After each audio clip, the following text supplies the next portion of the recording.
Përshëndetje, unë jam astrologja Denisa Shyli. Do të flas në lidhje me ndikimet astrologjike që do të kemi gjatë datës 21 tetor 2025. Jemi në ditën e Marsit dhe atë të hënës së re, e cila do të jetë në orën 14:25. Pranë edhe këshilla do të jetë që të mos nxitohemi përpara se të veprojmë.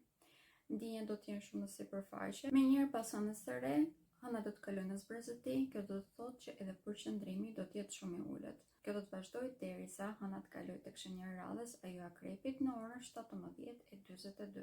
Deri në këtë orë, këshilla do të ishte e njëjta, që të mos merrem riske të panevojshme, të mendohemi mirë të parë se të veprojmë, mundohemi të komunikojmë hapur në mënyrë që mos i them zemrën njëri tjetrit, duke qenë se jemi vërtet shumë të stimuluar dhe mund të kemi keqkuptime të shumta. Pas orës 17:42 do të jemi disi më të qetë, ambienti do të bëhet pak më paqësor, do ta kemi më shumë të thjeshtë të mbajmë balancat, dhe kjo detyrimisht do të çlirojë në mënyrë të dukshme sistemin tonë nervor. Gjithsesi, edhe gjatë periudhës ndjenjat do të jenë vërtet të fryrishme, prandaj në këtë rast rrugdalja është që të fokusojmë te gjërat që na bëjnë të ndihemi pansional, sepse kjo do të bëjë ngurë themelor për ciklin e ri të hënës, i cili do të ketë një ndikim vërtet shumë pozitiv tek ne.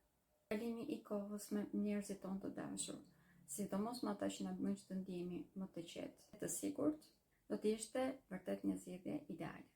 Edhe një këshill shumë të rëndësishme, duke qenë se deri në orën 17:42 do të jemi goxha të luhatur, diskutimet e rëndësishme apo punët të cilat kërkojnë një përqendrim, të lini përpas kësaj ore. Faleminderit të gjithëve dhe më ndiqni për informacione të tilla në lidhje me astrologjinë dhe me yjet.